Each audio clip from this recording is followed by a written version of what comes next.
이번에는 메모리 내부 구조, 그리고 메모리 확장 방법, 그리고 메모리 컨트롤러, 그 다음에 메모리 대역폭을 확장하는 방법, 그 다음에 메모리 리빙에 대해서 차례대로 설명하도록 하겠습니다. 메모리 내부 구조를 보여주는 그림이 되겠습니다. 메모리 내부를 들여다보면 이와 같이 메모리 셀 어레이가 있겠습니다. 이 메모리 셀 어레이는 여기와 같이 32x32 같이 2차원 어레이로 구성되어 있습니다. 그래서 이 어드레스를 보면은 메모리는 기본적으로 인터페이스가 어드레스, 즉 메모리의 저장 장소 또는 메모리의 데이터를 읽어올 때 사용하는 장소에 대한 정보는 어드레스를 통해서 들어가고, 실제 메모리 데이터를 쓰거나 읽을 때는 데이터 버스를 통해서 데이터 들어갑니다. 이 동작을 제어해주는 컨트롤 시그널이 있게 되겠고요. 여기서 내부에 있는 메모리 셀을 제외한 나머지 컨트롤 신호들을 살펴보면은, 먼저 리드 라이트, 그 다음에 칩 셀렉트와 같은 컨트롤 시그널이 있고요. 데이터가 쓸 때 들어가는 패스와 읽을 때 나오는 데이터가 흘러나오는 패스, 이 두 개가 있습니다. 그리고 어드레스는 이와 같이 좌측에 표시되어 있습니다. 10빗 어드레스가 반으로 나눠서 실제는 5빗의 로 어드레스와 그 다음에 5빗의 컬럼 어드레스로 나뉠 수가 있게 되겠습니다. 이 경우에 보시다시피 32x32의 메모리 셀을 액세스하기 위해서는 컬럼 어드레스, 지금 이 경우에는 2의 32는 2의 5승이 되겠죠. 여기 32도 2의 5승입니다. 즉, 요 폭이 2의 5승이 되겠고, 그 다음에 요 폭, 즉 로어 어드레스와 컬럼 어드레스가 각각 5비트로 해서 32비트의 32x32의 메모리 셀을 구성하게 됩니다. 이 메모리 셀은 32x32는 사실은 1K가 되겠죠. 1024개의 메모리 셀을 가지고 있는 구조가 되겠습니다. 따라서 1K 메모리를 액세스하기 위해서는 10빗의 어드레스가 필요하고, 이 어드레스는 실제 내부적으로는 5빗으로 로우 어드레스와 컬럼 어드레스가 나눠져서 각각 디코더를 통해서 로우 어드레스를 이 줄을 선택하게 되고, 이 줄을 중에서 어느 거냐 하는 것을 식별하기 위해서는 이와 같이 멀티플렉서를 사용해서 선택하게 됩니다. 그래서 이 어드레스를 통해서 메모리 장소를 결정하게 되고, 그죠? 특히 이 로 어드레스를 통해서 몇 번째 줄에 있는 것 중에서 요 칼럼 먹스를 통해서 몇 번째 칼럼에 해당하는 것, 즉 요 장소를 특정하기 위해서는 먼저 이 로를 선택하고, 이 로에 포함된 많은 셀 중에서 요 부분을 선택하는 것은 이 먹스 회로가 되겠습니다. 다음은 메모리 확장에 대해서 알아보겠습니다. 메모리 확장은 메모리 익스펜션이라 해서 대부분의 경우 용량을 확장하게 됩니다. 여러 개의 메모리 칩을 연결해서 대용량 메모리를 구성하는 것을 메모리 확장이라고 얘기합니다. 확장 방법에는 용량 확장과 워드 확장이 있습니다. 용량 확장은 사이즈 익스펜션 또는 캐패시티 익스펜션이라고 하는데, 메모리 용량을 확장하는 것을 말합니다. 워드 확장은 메모리 입출력 대역폭을 확장하는 것을 얘기합니다. 하나의 어드레스를 사용해서 메모리 장소를 액세스할 때 그때 흘러나오는 데이터의 양, 그것이 바로 데이터의 폭이 되겠습니다. 먼저 용량을 확장하는 방법을 예를 들어서 설명하도록 하겠습니다. 16K 바이트, 즉 16K 곱하기 8의 캐패시티를 갖는, 용량을 갖는 메모리 4개를 사용해서 64K 바이트 메모리로 확장하는 그림이 되겠습니다. 각각의 메모리 칩이 각각 16K 바이트, 즉 16K 곱하기 8비트로 된 4개의 칩을 이와 같이 연결해서 실제로 64K 바이트의 메모리를 확장하게 됩니다. 여기 보시다시피 어드레스를 보면은 실제로 16K 바이트를 액세스하기 위해서는 16이 2의 4승이고 K가 2의 10승이라고 했죠. 그래서 2의 14승의 메모리 공간이 있게 되겠습니다. 이 2의 14승의 메모리 공간이라고 하는 것은 실제로 이 어드레스 비트가 14비트라는 것이 되겠죠. 그래서 어드레스는 내부적으로는 이와 같이 A0에서 A13까지 14비트를 가지고 이 16K 바이트의 메모리를 액세스하게 됩니다. 나머지는 뭐냐면은 실제로 64K 바이트를 액세스하기 위해서는 2의 6승이 되겠죠. 64가. 그 다음에 K가 2의 10승이 되기 때문에 결과적으로 64K 바이트 메모리를 액세스하기 위해서는 2의 16승, 즉 16비트의 어드레스를 사용하게 됩니다.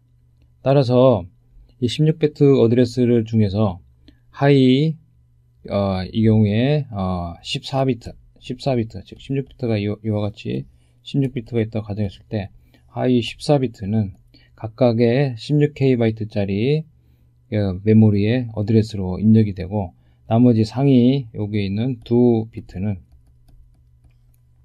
이 중에서 어떤 것을 선택하는지를 선택하는 디코더의 입력으로 사용되게 됩니다. 그래서 실제로 상위 비트이기 때문에 여기가 A15이고 MSB가 A15겠죠. 그 다음에 LSB가 이쪽이니까 A15하고 A14 두 개의 비트가 실제로 2to4 디코더의 입력으로 사용돼서 각각의 해석 시그널들이, 디코딩된 시그널들이 나오게 됩니다. 그래서 이 디코딩된 시그널들은 다 어디에 연결되냐면은 칩 셀렉트 신호에 연결되게 되겠습니다. 따라서 여기 상위 두 비트가 00이게 되면은 이 칩을 얘기하고, 01이면은 얘, 10이면은 얘, 그리고 상위 두 비트가 11이면 이 칩을 의미하게 됩니다.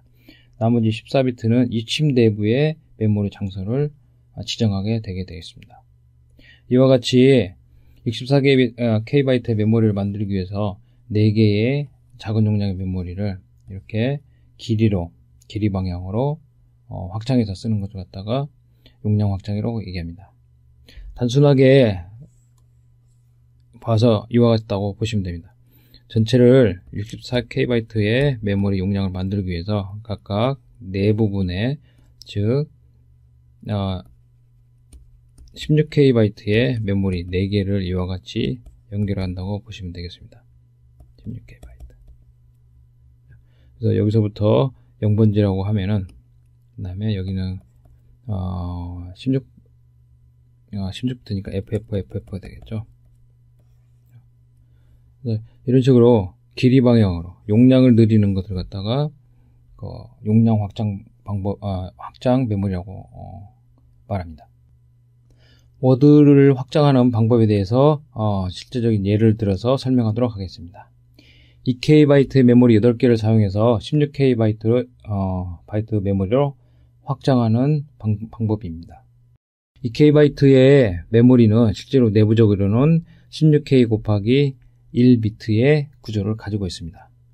따라서 16K 곱하기 1이니까 바이트로 계산하면은 2KB 되겠습니다. 따라서 2KB 8개를 이와 같이 연결해서 실제로 16KB 메모리로 확장하는 것입니다. 여기 보시는 바와 같이 2KB 메모리 8개를 이렇게 수평으로 배열한 다음에 어드레스는 실제로 16KB이기 때문에 16KB가 되죠. 16KB를 액세스하기 위해서 2의 4승에 이게 2의 10승이 되기 때문에 2의 14승, 즉 어드레스 비트가 14비트가 필요하게 되겠습니다. 16K 비트를 액세스하기 위해서는 14비트의 어드레스가 필요합니다. 그래서 여기 있는 14비트 어드레스가 각각의 메모리로 그대로 이렇게 입력이 되게 되겠습니다. 즉, 각 메모리 2K 바이트이긴 하지만은 실제적으로는 16K 곱하기 1이 되기 때문에 어드레스는 16K를 다 액세스할 수 있을 만큼 충분한, 즉 어드레스가 14비트가 됩니다. 그 어드레스가 각각의 메모리로 연결되게 되고, 데이터 길이는 16K 곱하기 1이기 때문에 1비트가 나오게 되겠습니다. 이와 같이 데이터는 1비트가 나옵니다. 하나의 비트. 따라서 각각의 메모리가 한 비트씩 나오기 때문에 이 한 비트씩 나오는 8비트를 모아서 한 바이트를 만들게 됩니다. 제일 우측에 있는 이 메모리가 LSB, 즉 B0를 출력하게 되고, 그 다음엔 B1, 그 다음에 B2, 이와 같이 한 비트씩을 이 메모리가 전체 출력하는, 이만큼의 출력하는 데이터의 한 비트를 담당하게 됩니다. 제일 왼쪽에 있는 이 메모리는 MSB에 해당하는 B7이 되겠습니다. 따라서 B7부터 B0까지, 즉 한 바이트의 데이터를 이와 같이 8개의 메모리를 사용해서 출력하게 됩니다. 이 경우에 칩 셀렉트 시그널들은 이와 같이 상위 두 비트를 사용해서 칩을 셀렉트 할 수 있겠습니다. 칩 셀렉트를 보시면은 쉽게 이해할 수 있듯이 이와 같이 동일한 칩 셀렉트가 연결되어 있습니다. 이 경우에는 실제로는 여기가 16KB 전체 메모리를 이 그림에서 보면 전체 메모리가 A0에서 A15까지 즉 16비트의 어드레스를 사용하고 있습니다. 16비트의 어드레스로 액세스할 수 있는 것은 2의 16승 즉 64KB 됩니다.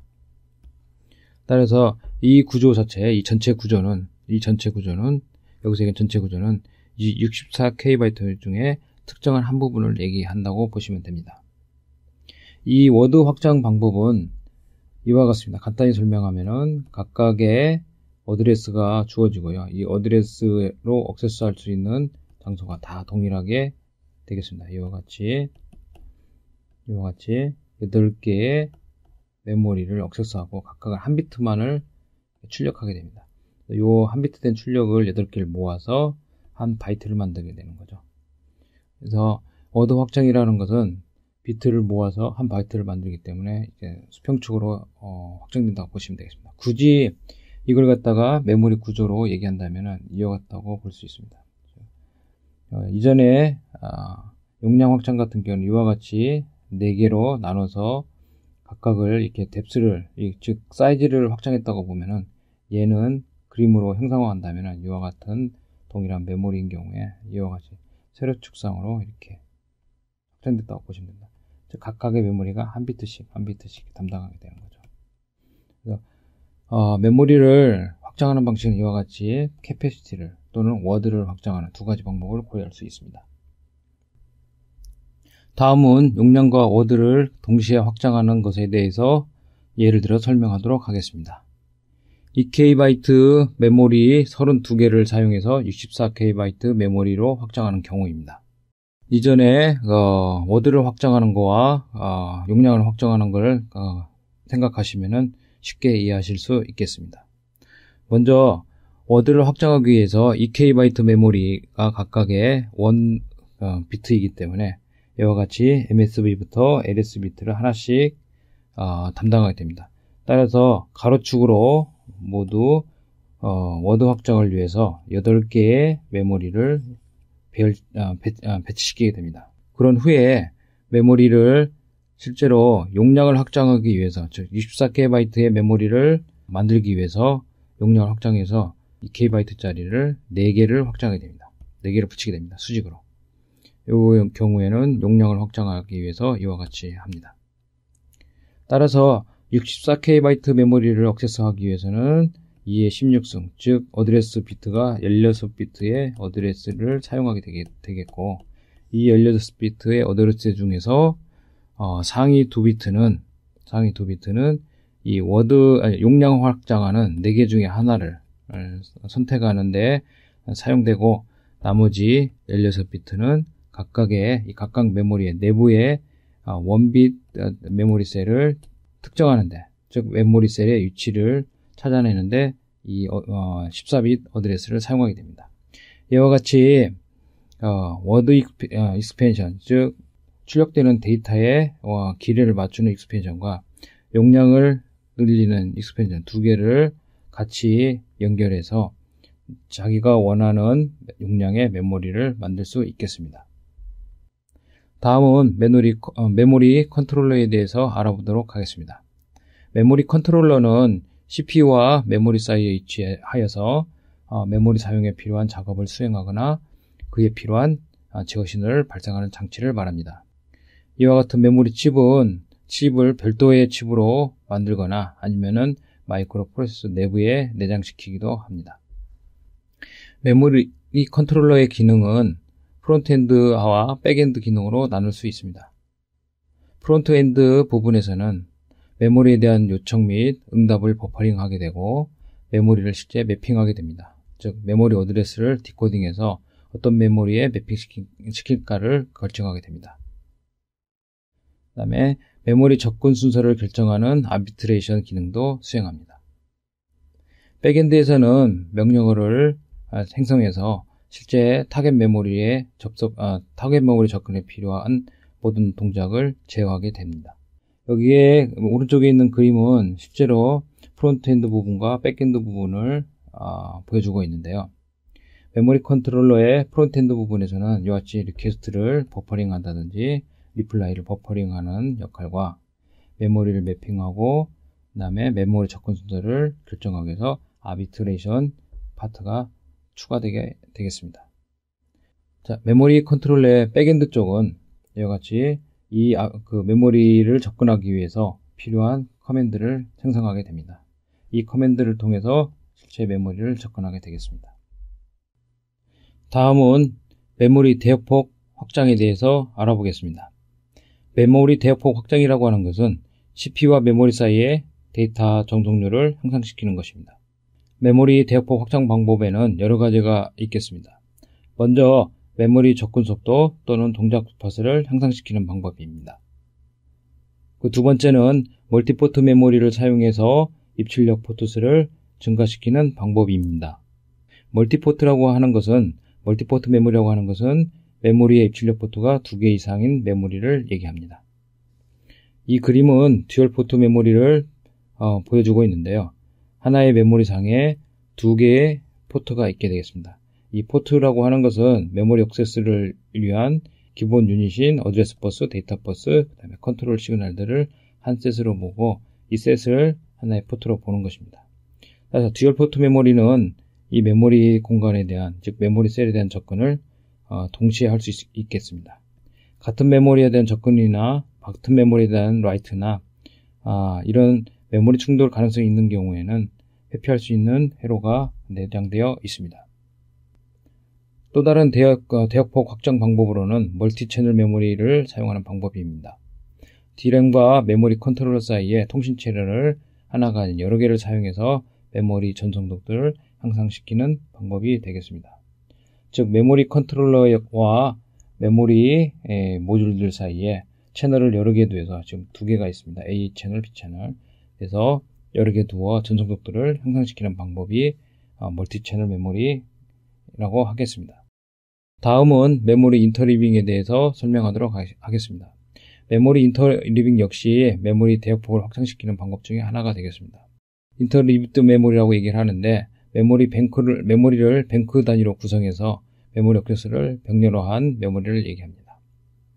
이와 같이 메모리의 어드레스가 16비트인 경우에 상위 12비트는 메모리 모듈을 선택하게 하고 각각의 하위 4비트로는 디코더를 사용해서 16개 메모리에 분산시켜 인터리빙하는 구조로 되어 있습니다. 그림으로 보면은 좀 더 이해하기가 쉽겠습니다. 인터리빙을 하지 않은 메모리와 인터리빙을 하는 메모리의 구조가 되겠습니다. 인터리빙 하지 않는 경우에는 뱅크에 따라서 듀얼 뱅크가 있다고 가정해도 실제 쓰여지는 순서는 0, 1, 2, 3, 4, 5, 6, 7 이런 식으로 쓰여지게 됩니다. 하지만 인터리빙을 쓰는 경우에는 뱅크 0와 뱅크 1을 교대로 쓰게 되면, 즉 0, 1, 2, 3 이와 같이 교대로 쓰게 되면은 0과 1은 뱅크가 다르기 때문에 동시에 액세스하는 게 가능합니다. 마찬가지로 4와 3 역시 동시에 액세스하는 게 가능합니다. 하지만 여기와 같이 0번 다음에 1번을 액세스하는 경우에는 동시 액세스가 힘들게 되겠죠. 그 다음에 4를 액세스한 다음에 3번을 액세스하는 경우도 역시 마찬가지로 오버랩돼서 실행할 수가 없겠습니다. 이와 같이 메모리를 인터리빙으로 사용함으로써 메모리의 접근 속도를 향상시킬 수 있습니다.